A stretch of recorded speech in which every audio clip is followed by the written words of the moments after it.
People, the headlines, the issues impacting you and your family. This week in Cincinnati on WCPO 9.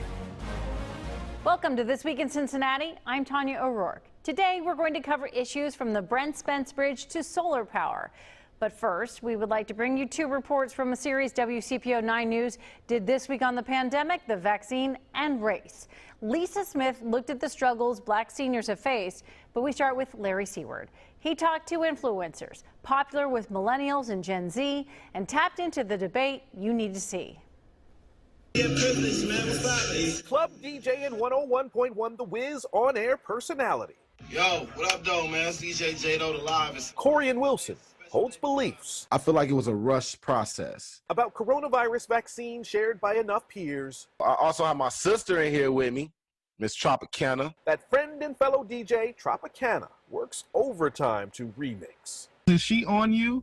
Yeah, she's on me heavy. Like, you know what? Just shut up and get the vaccine. And I'm like, wait a minute. We don't know what's going to happen. It don't matter. You're not going to get COVID. I find myself talking about COVID to people every day now because it's just something that I am really passionate about, and I just want to educate my peers so that we can move forward, like, as a community. Every other weekend, Trop co-moderates vaccine town halls, and online, she's anything but shy with her 33,000 Instagram followers, whom she interviewed to give us a sense of the challenge public health officials face vaccinating millennials and zillennials. I want to know your honest opinion. For real, this COVID is something serious. If I wasn't 25, and I could go get that, I would be there. As a realtor, I was essential, so I've been moving around anyway during this whole thing.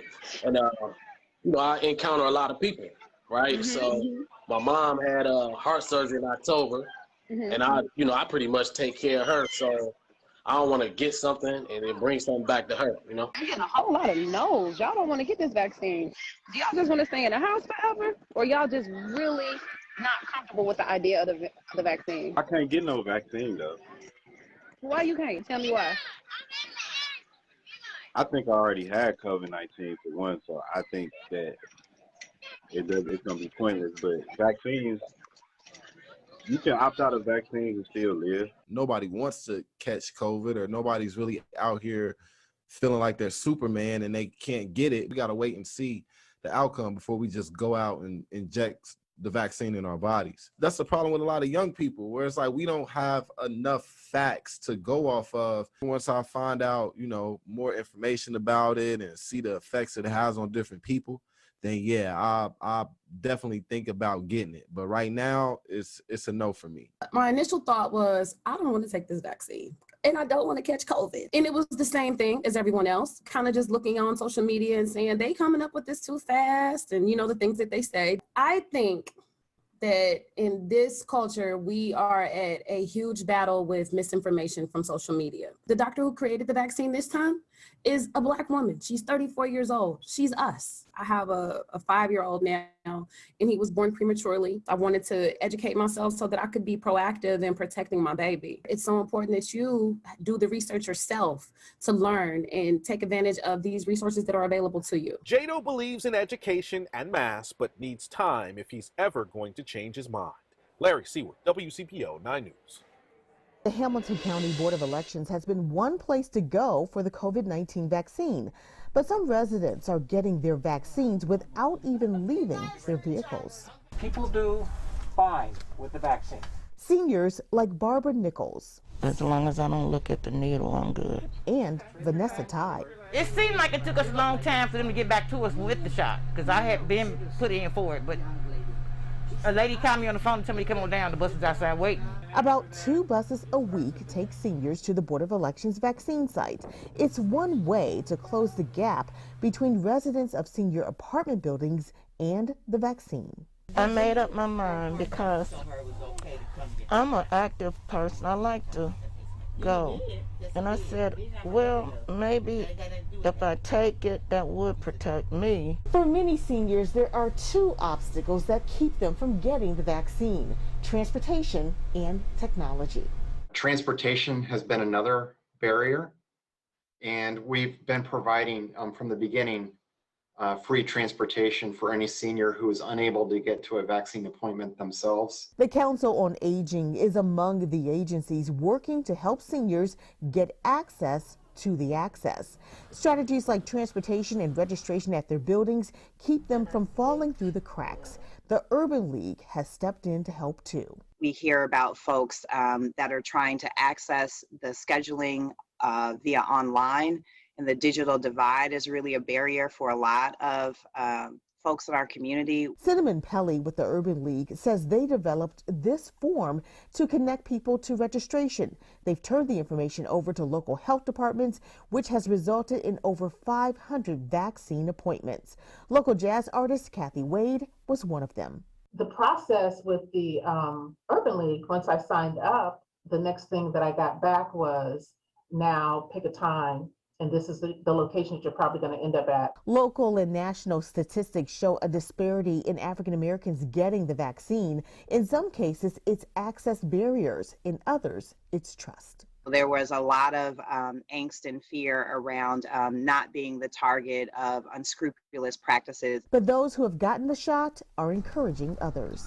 If this is the solution, then we have to step up and take it. Because we can't get to the other side unless we're all getting there together. Lisa Smith, WCPO 9 News.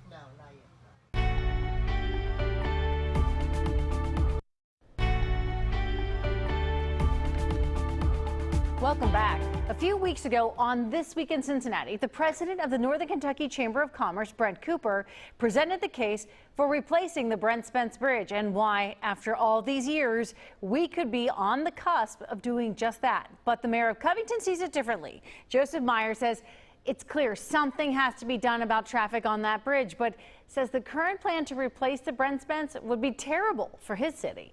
We spoke with him about that at length.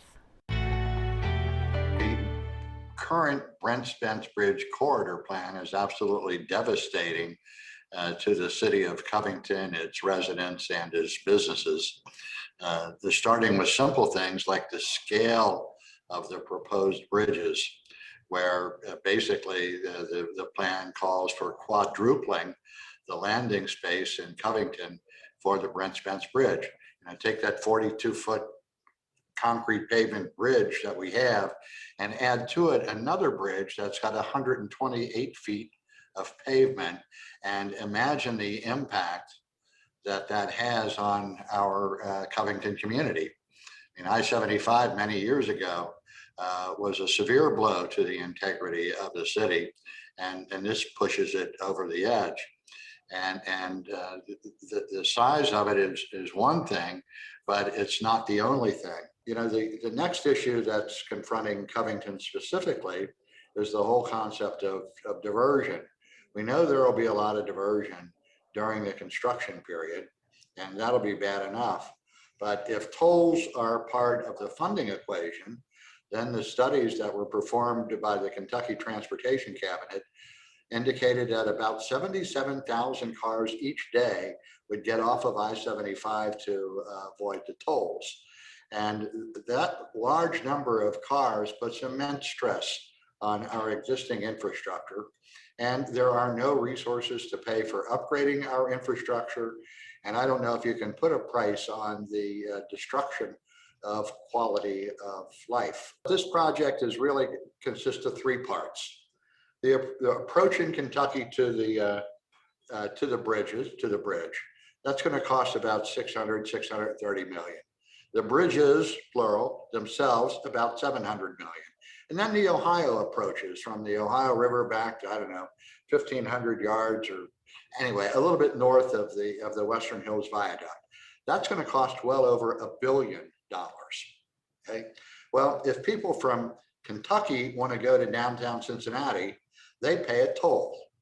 Okay. If people from Cincinnati want to drive on the most expensive part of this project to go to downtown Cincinnati, they pay no toll. Okay. The local traffic crossing the bridge is 65% Northern Kentuckians. Okay. So, and the plan is that 60% of the tolls derived from crossing the bridge would be paid to Ohio to pay for their share of this project.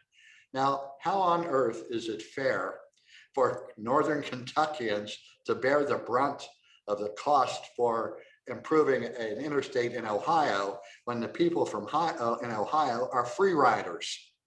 They're free riders. They're riding on the back of a project paid for mostly by Kentuckians, and they're not contributing a penny. Yeah, I think that's a horrible and a significant equity issue that needs to be addressed. The current predicament that we're in is the result of years and years of failed planning. You don't put three interstates, I-71, I-74, and I-71 on one single bridge. That is a recipe for disaster. We need to separate I-71 from I-75. And can that be done? Yes, it can. We could take I-71 to I-275, run it over to I-471, and straight over across I-471 to I-71. And that would mean decoupling the Fort Washington Way from I-75. And I will point out that the assumptions that are now, 15, 20 years old are acknowledged to be outdated.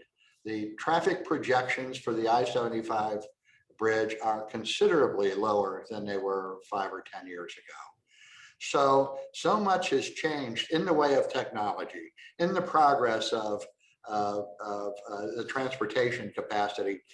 Just 2 weeks ago, Mark Polisinski from OKI was talking to the Covington Business Council about self-driving cars and about how the advent of this technology will significantly increase the capacity of our current network without adding an extra lane, without widening an extra lane, without building another bridge. Well, maybe ideas like that ought to be taken into consideration when this project is redesigned. And it absolutely needs to be redesigned because, like I say, we'll start with the basic premise. The scale of that bridge, those bridges on Covington, is unforgivably horrible. The rest of the nation is reducing the impact of interstates in their urban core, and then this one proposes to quadruple the amount of space that it takes when it lands in Covington. That's not the future, that's the past. This is a decision that we're going to be dealing with for 50, 75 years. Can't we do it right?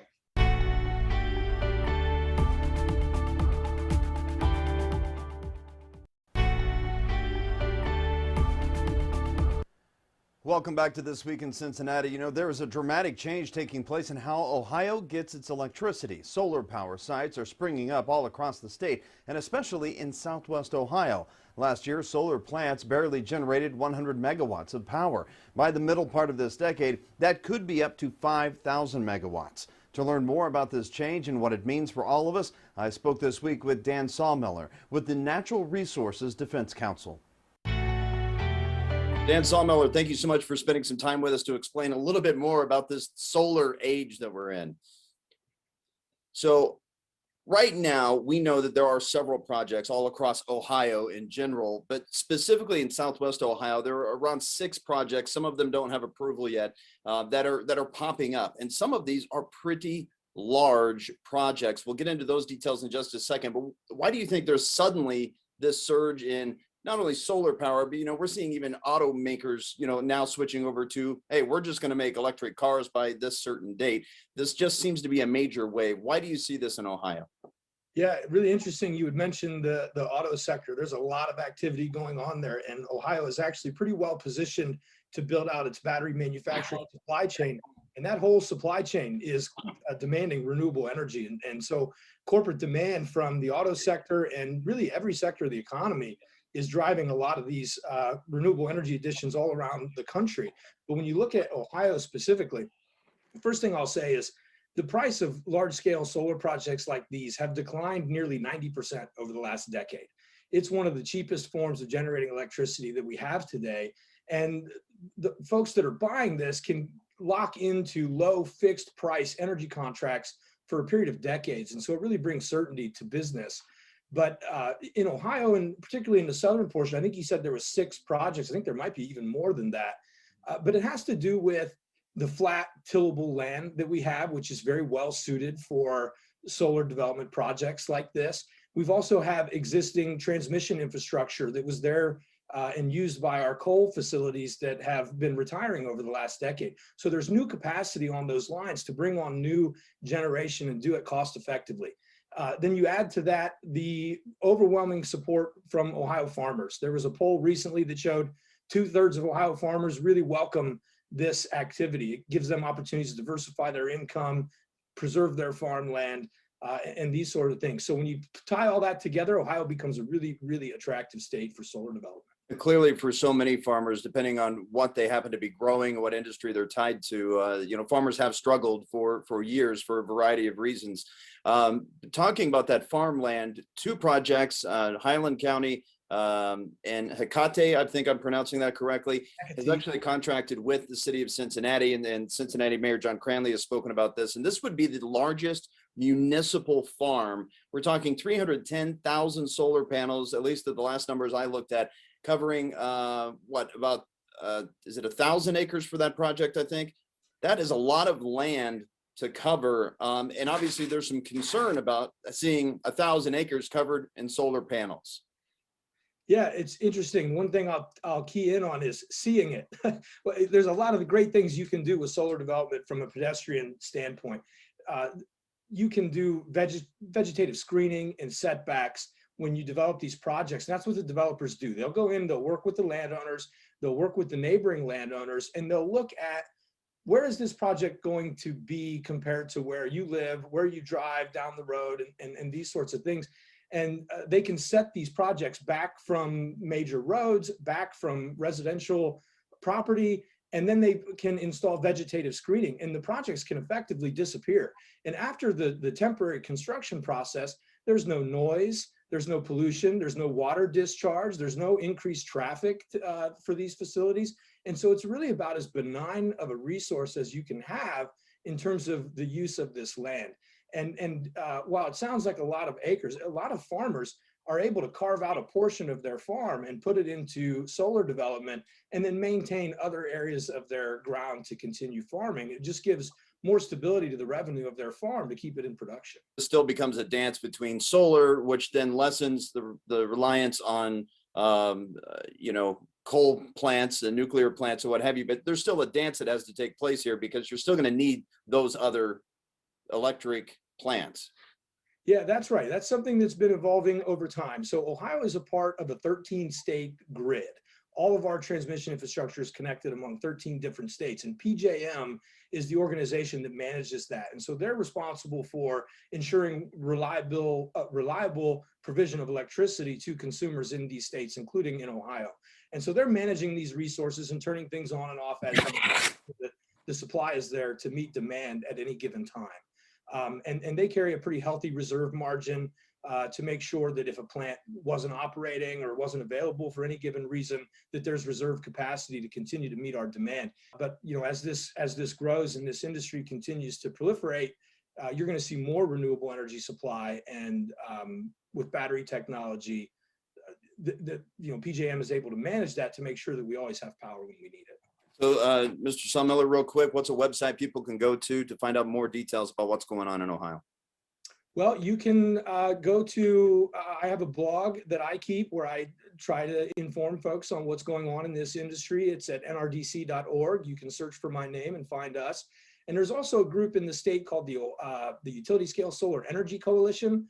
They're at ohiosolarcoalition.com, I believe.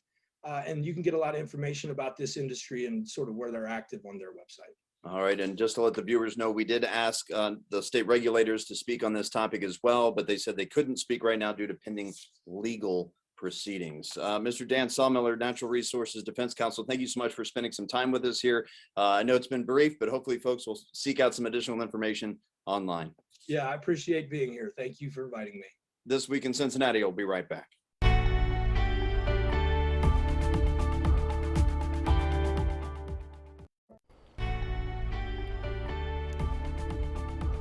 Vaccine eligibility will expand across the tri-state on Monday. In Ohio, anyone older than 16 can now get a shot. In Kentucky and Indiana, everyone 40 and older becomes eligible.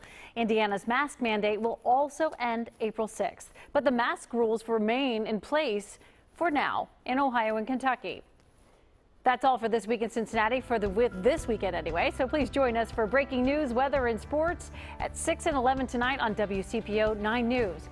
And we're always updating your headlines on WCPO.com.